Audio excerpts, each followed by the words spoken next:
Hello my dear friends, welcome you all to the digital image processing lecture number 7.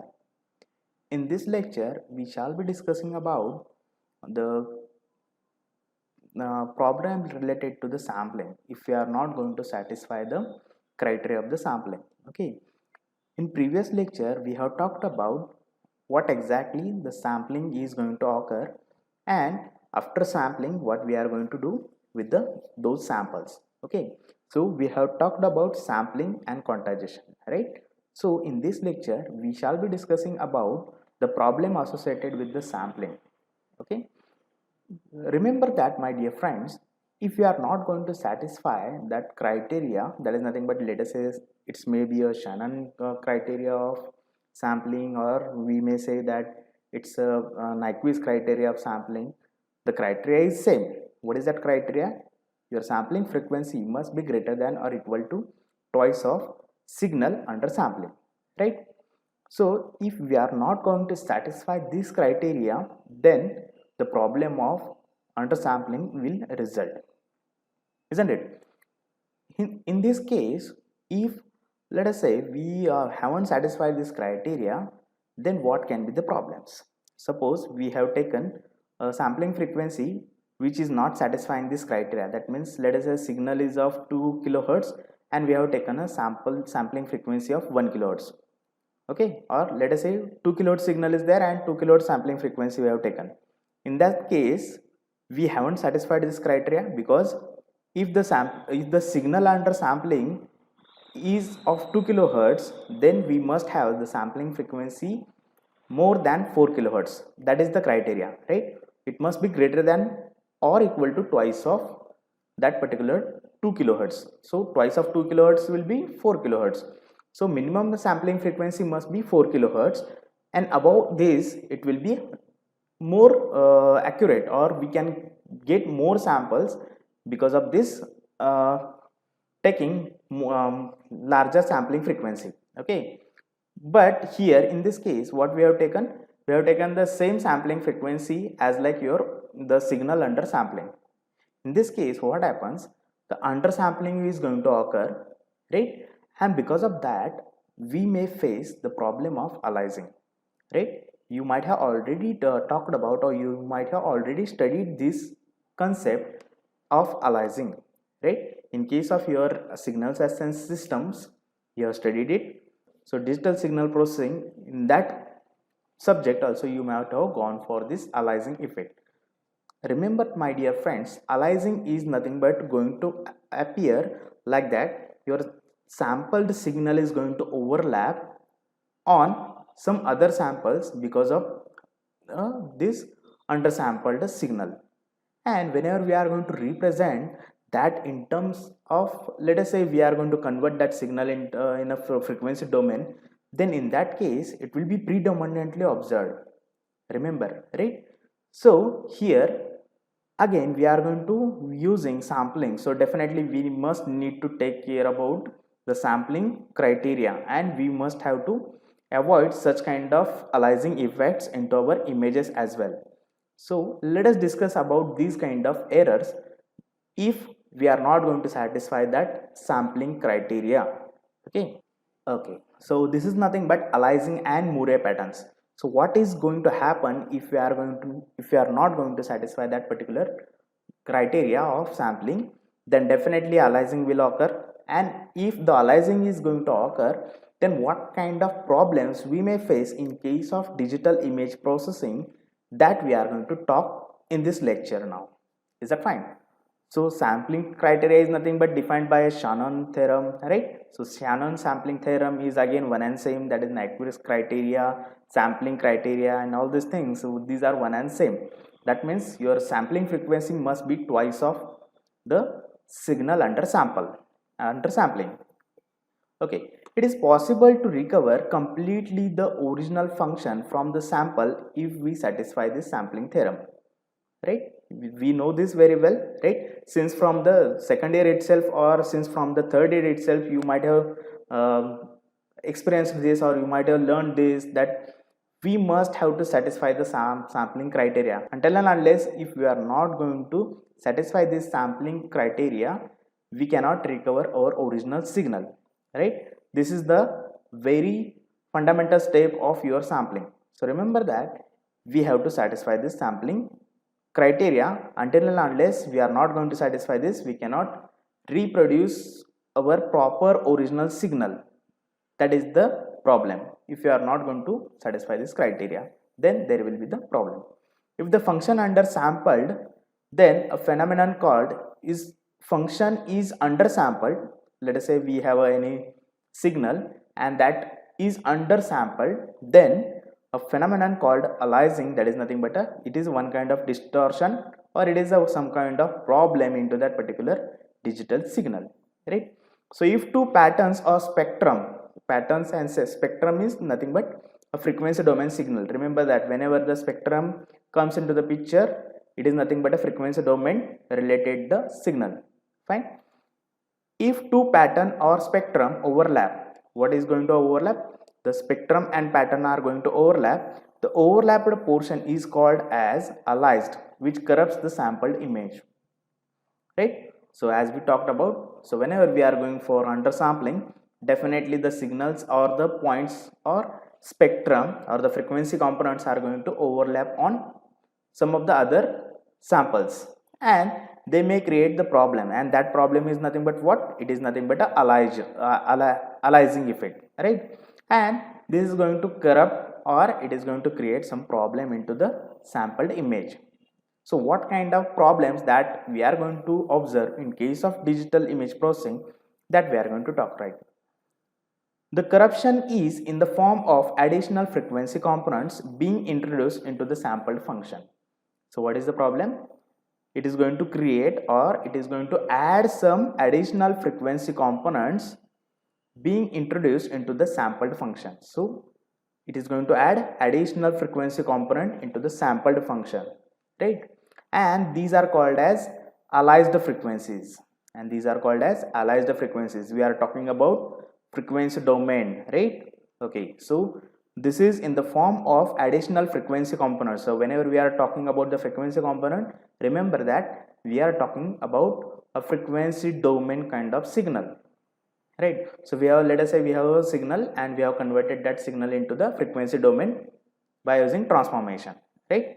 Okay, and these are nothing but called as aliased frequencies, and these are aliased frequencies. As I talked about, the aliasing effect is predominantly observed in frequency domain. Remember this. The principal approach for reducing the aliasing effect on an image is to reduce high frequency components by blurring the image prior to sampling. So how to avoid the blurring, how to avoid the aliasing effect in case of image processing is we are going to blur the image. Okay, so whenever we are going for the sampling, we need to go for high frequency. We have to remove the high frequency components. So that means we have to go for filtering. Okay, so low pass filter we must use, so that high frequency components will be removed. Remember that whenever we are going to use low pass filter, so upcoming lectures in the, let us say, third chapter, we are going to talk about the filters, right? So whenever we are going to talk about the filters, so filtering is nothing but, again, as you studied the low pass filter, high pass filter and all these things, filters. So same filter we are going to use in case of our digital image processing. So remember that in case of passing the low frequencies, then we are going to avoid, or we are going to reduce the number of high frequencies component passing into that particular further processes, right? So here we are going to reduce the high frequency components. So ultimately we are going to use a low pass filter, and remember that a low pass filter is used to blur the image, isn't it?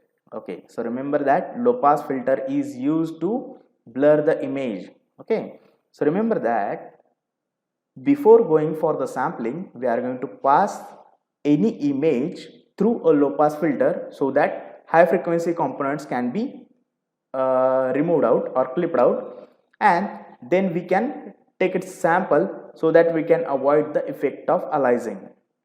If you are not going to go through, or if you are not going to remove the high frequency component, definitely the problem of aliasing will occur, and because of that some Moire pattern that we are going to check out into the images. Is that fine? Let us check it out. So however, aliasing is present in a sampled image. Definitely, if let us say image is sampled, then it may have some aliased frequencies, right? So we cannot remove all the frequencies, or we cannot remove all the aliased components. Some of the components will present. So in that case, the effect of aliased frequencies can be seen under the right conditions in the form of so-called Moire patterns. So how to identify whether the aliasing is occurred or not? Then the one very famous step is available, that is nothing but Moire pattern. We can identify whether there are some Moire patterns or not. If there are some Moire pattern or such kind of, I hope the image is visible to you. The effect of aliased frequencies can be seen under the right conditions. So remember that right condition is very important, in the form of so-called Moire pattern. And what exactly the Moire pattern is, let us go to check out what is that Moire pattern. So Moire pattern is a secondary and visually evident superimposed pattern created. So remember that the first is a one image, okay? So first is one image and the other image is superimposed on it, okay? And because of that some pattern or other pattern has been created, right? And then that can be identified whether it is overlapping with the, if the image is properly matched, then we can say that it is not having any kind of aliasing effect. But if there is some changes into the orientation, that is means if the components are not overlapping or not matching perfectly, then remember that there is a problem of aliasing, okay? So remember that here, when two identical, usually transparent, let us say transparent patterns on a flat or curved surface such as closely spaced straight lines had drawn and radiated from a point or taken the form of a grid, overlaid while displayed or rotated a small amount from one another, okay? So in that case what they have taken, the vertical lines are there, okay, and they are closely spaced, okay? So distance between the two different lines are very close to each other, right? And the other image has been tilted out, okay? So they have been tilted other image by some angle and they have been overlapped, okay, and they have been superimposed on each other, okay, and they have been checked whether they are having, okay. Remember that if these two superimposed images, if they are looking perfectly okay, then we can say that there is no aliasing effect. But if we are getting some different kind of orientation as like this, so we can say that the aliasing effect has been taken over here, okay? So it is consisting of an aliasing effect, right? Okay, now next is zooming and shrinking. So as usual, whenever we are going to take any photo on our mobile phone, we used to check out how I am looking into that selfie, right? Isn't it? Or if you are taking any kind of picture, let's say you are having a group of your friends and you are taking a photo of those friends, right? And whenever you are going to get that mobile phone and you are going to zoom it, yes, how I am looking. So for that purpose you need to go for the zooming, isn't it? So whenever we are zooming in, remember that the interpolation comes into the picture, right? And whenever you are zooming or shrinking that image, again the interpolation will be coming into the picture. So remember that zooming may be viewed as a oversampling, okay? So oversampling is associated whenever we are going to zoom that particular image, right? And shrinking may be viewed as undersampling. So shrink means unzoom or zoom out, we can call that, right? So zooming is a method of increasing the size of a given image. So whenever we are zooming, that means we are increasing the size of that particular image, okay? So we are increasing the portion that we are present into that image and we are zooming out for having our look, right, into that picture. So for that purpose, zooming is nothing but a method of increasing the size of a given image. So you are going to increase the size of your face, right? So that you can check out how I am looking into that particular picture, isn't it? Right. So zooming requires two steps. Whenever we are going for the zooming, it requires two steps. One is what? Creating of new pixel locations and assigning new gray level values to those new locations, right? So remember that whenever we are zooming, it is going to get some blur effect, right? So as you are go on zooming, your image is going to get blurred. Why? Because already the particular image has been created and the data for that particular image has been stored into your memory card or whatever it may be, your mobile phone memory, right? Now the gray levels have been created, the pixel information and all these things are there, right?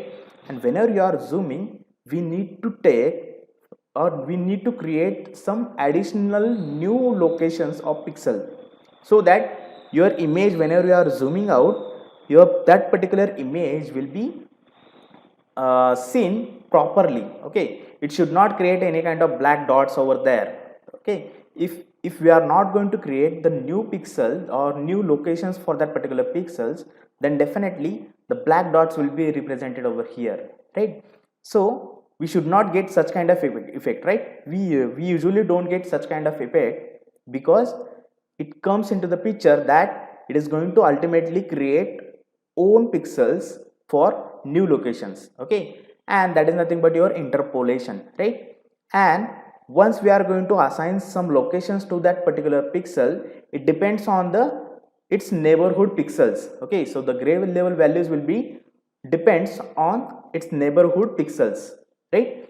What are how we are going to create the new gray level values, or how we are going to assign the new gray level values to those new pixels, that we are going to talk in upcoming slides. So remember that whenever we are going to zoom out any image, remember that two steps will be occurring over there. One is what? It is going to create the new pixel, because already let us say you have a 12 megapixel camera, right? And the pixel resolution or the size of that particular image will be having some resolution as, let us say, 3000 pixel by 4000 pixel, right?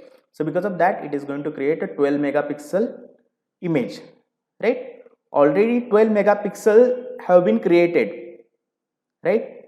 The thing is clear. Already I have a mobile phone which is having a 12 megapixel camera. Is that fine? The fundamental is clear.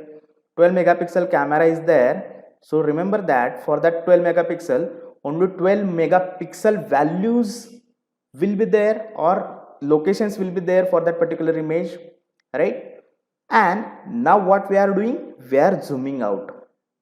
Okay, we are zooming in. That means we are increasing the number of pixels, right? So this can be achieved. This is again a simple, a very basic of your digital image processing. Remember this one, right? So whenever you are zooming in into that particular image, so ultimately the area under that particular, or the area of that particular, the pixels of that particular area must be increased, right? This is a very simple and straightforward action, isn't it? So remember that whenever we are zooming in, we need to get more pixels for that particular zooming in. And so first step is what? We need to have, or we need to create the new locations for the pixels, right? So this is the very first step. And then right now we have got the new pixel locations, but how to assign the values? We need to assign the values of gray level or color image, right? So ultimately we need to get some information related to that scene, isn't it? So let us say it may be your face, it may be your the scene of that particular scenery, right? So remember that whenever we are zooming, we must get some kind of information related to that particular color or gray level, isn't it? Then how to find out that color information or gray level information? It is by means of, let us say, interpolation. And how that interpolation and how that it is going to work, that is nothing but it is related to the relation between the different pixels, right? So let us say we have a black dot over here, right? Or let us say we have a bright dot over here. Then we are going to consider this black white dot will be repeated. Okay, so how that is going to occur, that we are going to check it out in the next slide. Okay, so there are two types of interpolation. One is the nearest neighbor interpolation and another one is a bilinear interpolation. Here the nearest neighbor interpolation is nothing but it is a very simplest method. So you are going to, as you are going to consider your neighbor means a neighboring pixel. So whatever the value of that neighboring pixel is there, it will be copied as it is. So let us say a gray level value is having 148, right? If a image is there and it is having a gray level value as 148, then whenever we are zooming in, 148 value will be copied to the next new assigned locations, right? So one value will be created like this. Let us say another pixel is having, which is neighbor to the new location. It is a neighbor of new located pixel, right? Or newly located pixel is having a one neighbor whose gray level value, let us say white, that is nothing but 255. Okay, so that 255 will be copied over here. Are you getting the meaning of neighborhood interpolation? Okay, so nearest neighbor interpolation is nothing but the intensity of a pixel in the new image is the intensity of the nearest pixel of the original image. Are you getting this?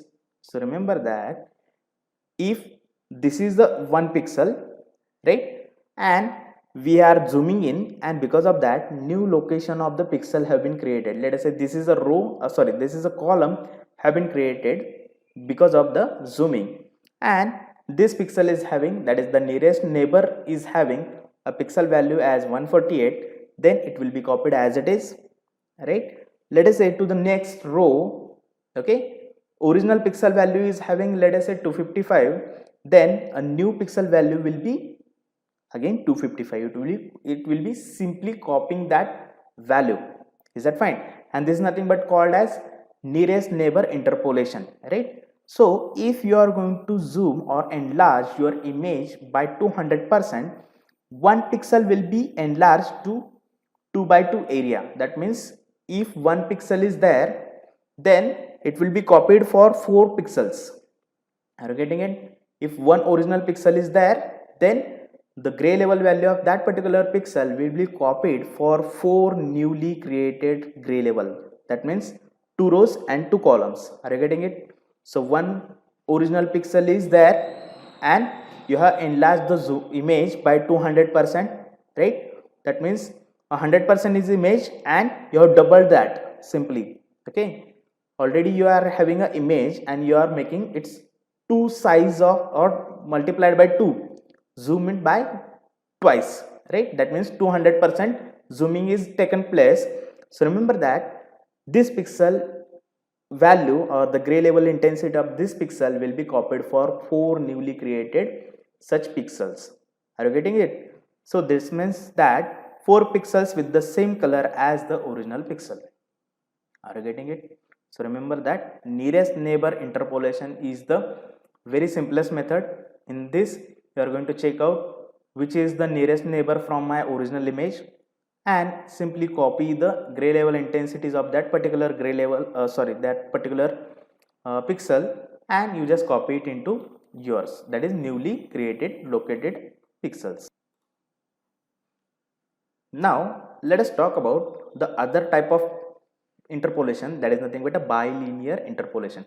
Bi means definitely 2, linear means 2 sides, okay, linearly. Okay, so remember that in this case, let us say the new pixel is there and it is going to consider the neighboring 4 pixels, and these gray level intensities of these 4 pixels will be considered to calculate the gray level intensity of a newly created pixel, right? So it takes the weighted average of these 4 pixels. So let us say there is one pixel newly created, one pixel is there, right? And it is going to consider, let us say it has 4 surrounded pixels. Then it is going to consider the pixel values of this pixel, this pixel, and this pixel, and this pixel. So in all, it is going to consider 4 pixels which are neighboring to that particular newly created pixel, which is unknown right now, and we are going to find out its value okay, or simply we are going to assign that value to that particular newly created pixel. So in this bilinear interpolation, what we are going to do, we are going to consider its nearest neighbor 4 pixels, and then we are going to take its average, weighted average, right?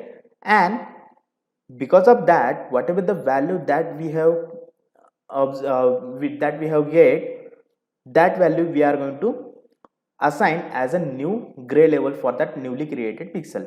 Is that fine? So remember that it takes then the weighted average of these 4 pixels to arrive its final interpolated values, right? Fine. So this results in much smoother looking images than the nearest neighbor. Okay. So whenever we are going to use a bilinear interpolation, though it is complicated, though it is using a 4 pixels and then its average it is calculating, and that gray level intensity or that color information that is going to represent for that particular pixel. But because of this, what is going to happen? It is going to give you more smoother effect for zooming as compared to the nearest neighbor interpolation, right? So this is a very simplistic nail, but it is having some drawback that it cannot give a smoother effect. Okay, but bilinear interpolation is what? It is somewhat complicated, not that much really, right? And but it is having advantage of what? It is going to produce more smoother effect. Okay, so definitely the smoother effect is obviously useful for us, isn't it? Right. So let us see the problems of nearest neighbor and in bilinear interpolation. So this is nothing but one image, right? Okay.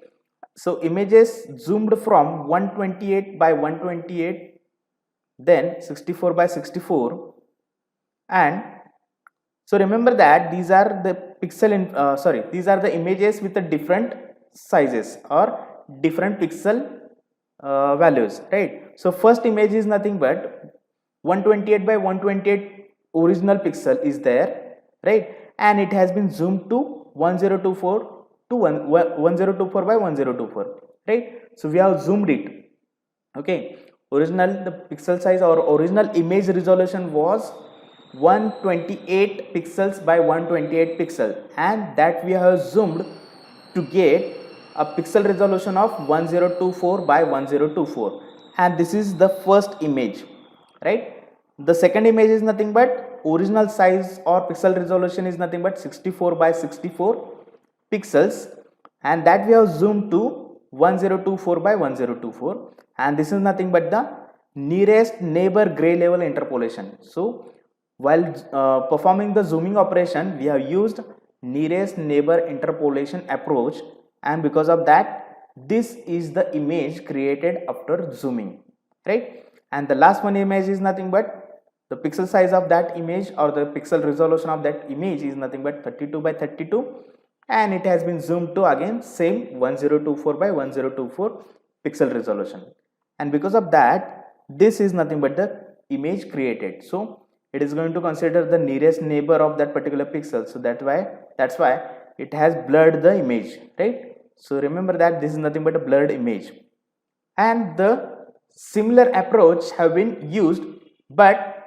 here we have, instead of using nearest neighbor interpolation, here they have used a bilinear interpolation method. Okay, so you can observe the smoothing effect, right? So this image, let us consider 128 by 128 images for both the interpolation. So you can check out, as compared to this, the bilinear interpolation method, it has created a more smoother image as compared to this one, right? You can compare 64 by 64 as well. So as compared to this one, it is smoother effect, right? So remember that the advantage of using bilinear interpolation is what? It is going to produce, or more predominantly you can observe the smoothing effect in case of 32 by 32. Okay, so last image can give you more smoothing effect, isn't it? Okay, fine. Now let us talk about some basic relationship between the pixels. Okay, so as we are talking about the digital images, right, and the image consists of pixels, right? So ultimately we need to understand what are the some basic relation between the different pixels, right, which are there into the image, and then we can find out some correlation between the pixel, and then we can go for the interpolation, and then we can go for further processing of that particular pixels. Okay, so for it will be better for your image, right? So ultimately we need to understand what are the some basic relation between the pixels, and then we can go for it, right? Okay, so first point or the first relation that we are going to find out is nothing but definitely neighbors.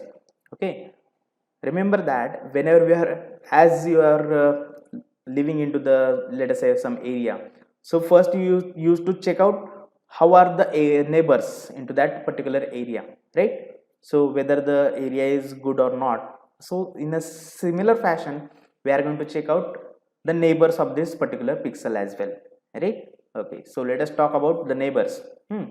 So let us say this is nothing but the let us say highlighted area, that is nothing but the center pixel. Center is a one pixel, and we are going to find out its nearest neighbors. Okay, so neighbors can be horizontally and vertically. Okay, then we can find out the diagonal neighbors also. Okay, so first neighbor are nothing but they are in a same row and in a same column, right? Okay, so in two-dimensional coordinate system, each pixel p in an image can be identified by a pair of spatial coordinate x and y. So right now p of xy is nothing but this central pixel, right? So center pixel is nothing but p of xy. Okay, then what can be the pixel coordinate for this pixel? It will be y minus 1, no? Because row is same, sorry, column it is previous than y. Okay, so remember that only the column value has been changed, row is same. So remember that this pixel is nothing but p of x comma y minus 1, because y is over here and its previous location or its previous column we are talking about. So therefore y minus 1 will be the column value, right? What about this pixel? Row again same, right? Therefore the column is after this one, so definitely y plus 1. Okay, let us say this is the column number, let us say 1. Okay, let us consider that this is column number 1. Okay, let us say p of xy is nothing but having p of 10 comma 10, right? 10 column, okay, and 10 row. So right now this is nothing but row number 10. Is that fine? And this is nothing but column number 10. Is it fine? Great. So right now p of xy is nothing but p of 10 comma 10. Is this fine? We are taking just a simple example. Okay, so x and y are having values as 10 10. Is that fine? Great. So right now p of 10 comma 10 is nothing but this value of, or this pixel. Okay, coordinates of this pixel. Row number we are not going to check. So right now we are finding out the coordinate for this pixel. Okay, fine. So row value has not been changed, the row is same, right? Only the column is varied, right? So this column, its previous column value we are going to check out. So that means definitely 9. Okay, so y minus 1, are you getting it? Is that fine? So 10 minus 1 is nothing but 9th row, right? This is nothing but 10th row, right? I hope now with this simple example you understood it. Okay, and after this, if you are going to check out the coordinate value for this pixel is nothing but p of 10 comma 11, because it is after this column. Okay, so definitely this will be the 9th column, and this will be the 10th column, this will be 11, 12, likewise it will go on continuing, right? So remember that this is nothing but having coordinates as, so for this particular pixel, okay, this is horizontal right pixel, it is having p of 10 comma 11, right? So simply in other word p of x comma y plus 1. Okay, in similar fashion, what about this? Now column is same and the row values are going to change now. Okay, so p of 10 comma 10, again take the same example, p of 10 comma 10, right? Now here for this one, p of, now x is nothing but rows values, right? So if x is going to reduce by 1, that means x minus 1, that means it will be having ninth row, right, and it is nothing but a 11th row, right. 9, 10 and 11 row numbers. Okay, column will be same, column is 10 only, right. So this coordinate or the coordinate values for this particular pixel is nothing but p of x minus 1 comma y, and this is nothing but having p of x plus 1 comma y. Is that fine? Okay, now let us talk about the diagonal neighbors. So these are nothing but the 4 adjacent neighbor, we can call this. Okay, so these are nothing but the 4 adjacent neighbors. Now let us find the diagonal neighbors, because they are appearing at the diagonal point, and because of that we are calling these as diagonal neighbors, right. Okay, fine. So this is nothing but your main pixel p of xy. What about this? So row and column both are changed over here. Row number is x minus 1, right. Here the row number is y minus 1, and here it will be y plus 1 for these two pixels, right. So what can be the coordinates of this particular pixel? p of x is over here, and its previous row we are considering, so x minus 1. So p of x minus 1, this is the column and its previous column we are considering, so this is p of x minus 1 comma y minus 1. Got it? Previous row and previous column. Is that fine? Previous row of that particular xy coordinate pixel and previous column, so that's why x minus 1 y minus 1. Similarly, now here previous column only, sorry, previous row only, and a next column is there.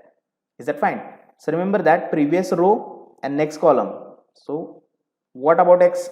X will be x minus 1, previous row is there, column is after that particular column, so therefore x y plus 1. Is that fine? So this coordinate is nothing but p of x minus 1 comma y plus 1. Is that fine?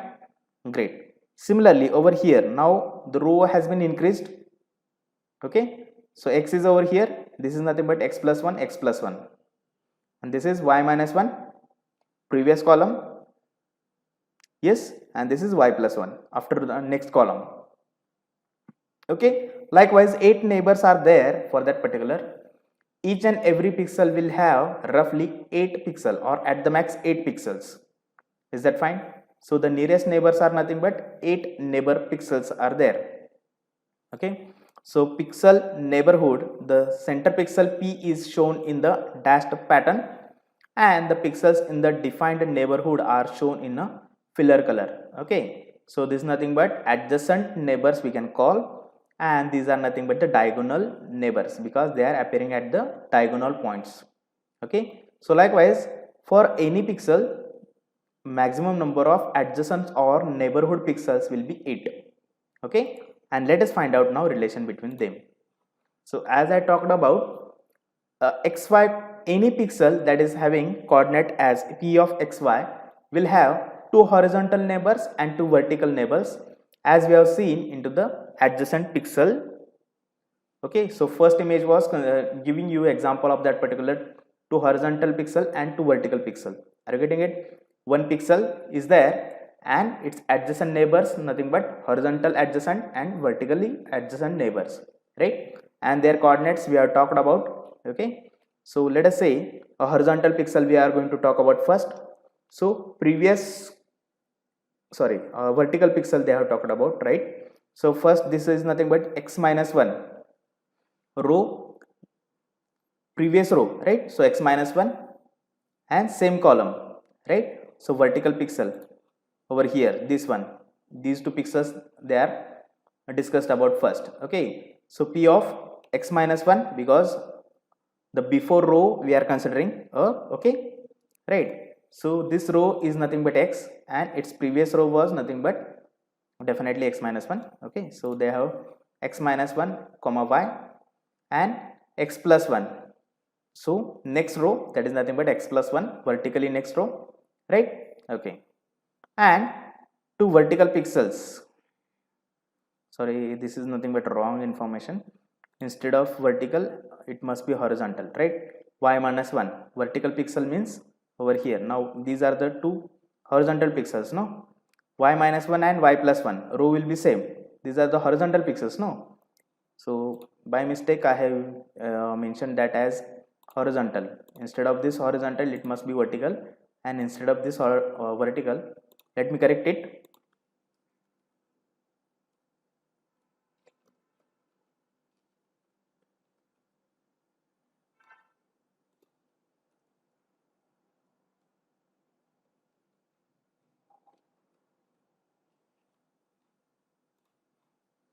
Okay, so let us discuss again this, okay, without having any kind of confusion, right? Okay, so p of xy has two vertical neighbors. So which are those two vertical neighbors? So remember that these two are vertical neighbors, right? So x is over here and this is nothing but your previous row. X is representing row, right? And y is representing column.